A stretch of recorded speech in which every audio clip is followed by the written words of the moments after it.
Ladies and gentlemen, kings and queens in the making, thank you for being here today. We are gathered not just to listen, but to learn how to lead our lives with power, purpose, and potential. And the title of this message is The Journey to Self-Mastery. Let me tell you up front, self-mastery is not optional, it is essential. Because if you don't master yourself, the world will do it for you. And the world is not merciful. Discipline is the bridge between who you are and who you could be. Let me talk to you for a moment about discipline. Not as punishment, but as alignment. Discipline is not about restriction, it's about recalibration. It is the conscious decision to act in harmony with your highest self, even when your emotions beg you to do otherwise. You see, the greatest battle you will ever fight is not external, it's internal. And the victory comes when your values override your feelings. That's what discipline is. When people say they want success, freedom, peace, what they really want is self-command. But you can't command results until you first command your own behavior.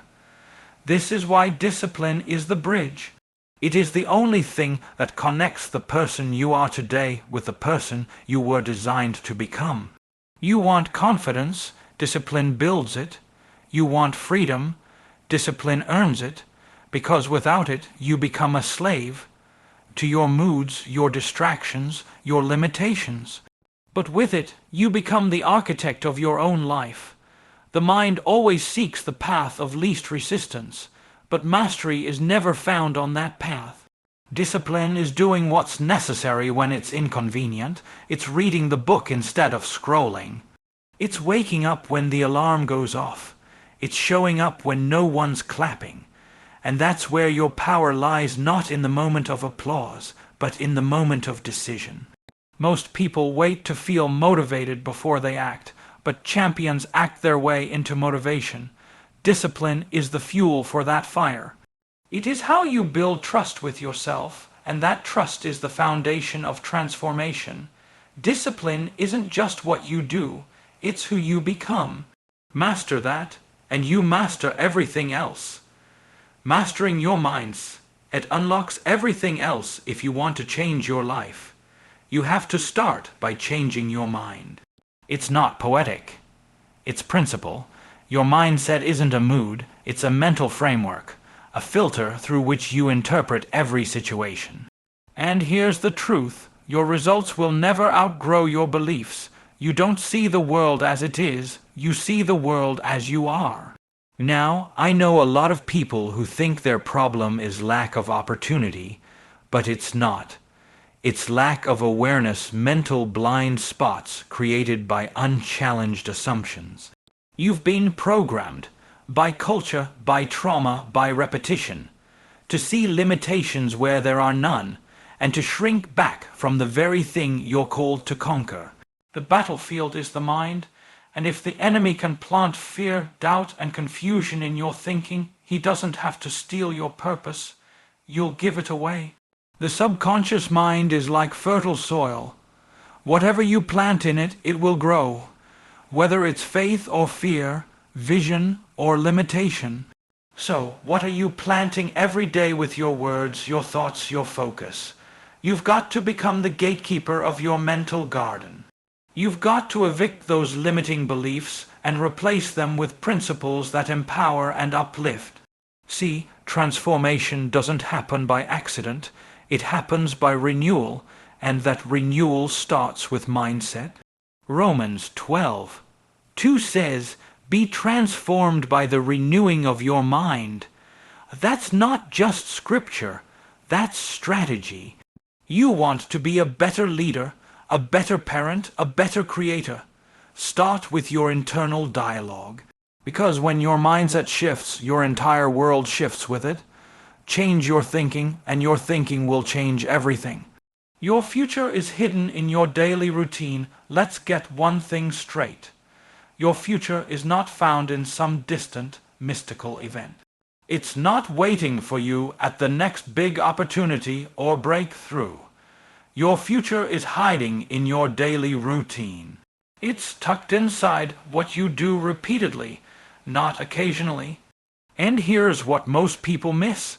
Greatness is not the result of one grand decision, it's the compound effect of small, consistent actions. Now, I need you to hear me. You are not the product of your potential. You are the product of your patterns. Potential is a promise, patterns are proof. You don't rise to the level of your goals, you fall to the level of your systems. And every system you have, whether intentional or accidental, is producing the life you're living right now. So the question is, what are your habits reinforcing? Because repetition reinforces reality. If your habits train you to avoid discomfort, guess what? Your destiny will avoid you. If your routine reinforces procrastination, you will produce a life filled with delay and regret. But if your habits reinforce focus, discipline, study, prayer, health, then excellence becomes inevitable. The mind craves structure. Without it, chaos creeps in. That's why successful people master their mornings. That's why leaders build boundaries around their time. They don't just set goals, they design environments that support those goals. Every great life is built by design, not default. So don't ask, where will I be 5 years from now? Ask instead, what am I doing today that deserves the future I want? Because your destiny is not found in the dramatic, it's hidden in the deliberate. Build the right day, and you'll wake up living the right life. Faith-fueled action creates favor. Filled results. Most people don't have a knowledge problem, they have an asterisk action problem asterisk. They're sitting on books, courses, sermons, podcasts, but their life hasn't moved because asterisk asterisk, they haven't moved asterisk asterisk. And here's why: they're waiting for a guarantee. They want certainty before obedience. But in the realm of growth, asterisk asterisk action precedes clarity asterisk asterisk. Faith isn't about knowing how it will all turn out, it's about trusting enough to start. Now understand this: faith by itself is powerful, but asterisk asterisk, faith without action is powerless asterisk asterisk. James 2:17 tells us, faith without works is dead. That means belief with no behavior is just mental decoration. It sounds good, but it doesn't asterisk build asterisk anything. Action is the language of belief. If you say you believe in your purpose, but don't move toward it, your feet are lying about your faith. And here's where it gets deep. Every time you delay action, you reinforce doubt. Delay is not neutral.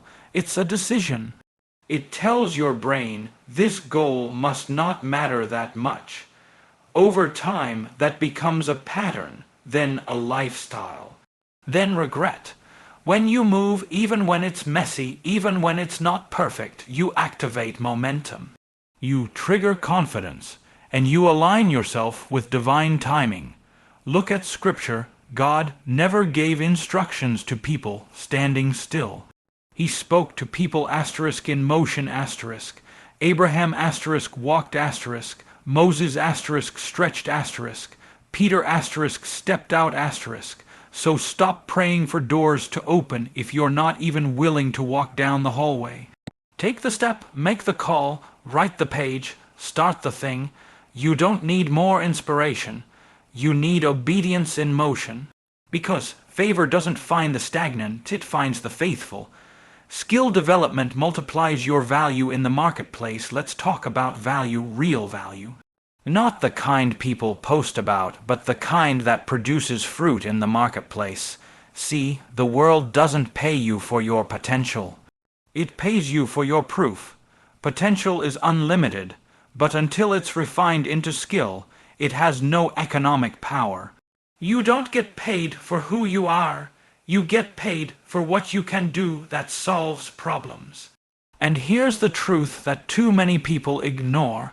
Your gift may be from God, but your skill is your gift back to God. You are responsible for development. Talent is raw, skill is polished, and only the polished tool cuts through resistance. You want more income. Don't chase money, increase your value. If you can lead better, sell better, communicate better, organize better, your income will reflect that increase. The marketplace is just a mirror. It reflects the level of excellence you bring to it. Don't fall into the trap of waiting to be discovered. Discover yourself. Master your craft in the dark, so you're ready when the light hits. You're not overlooked. You're underdeveloped. And that's a good thing because you can fix that. Take courses, read deeply, practice daily, build your skill set like your life depends on it, because in many ways it does. The more valuable you become, the more options you gain, and with options comes freedom.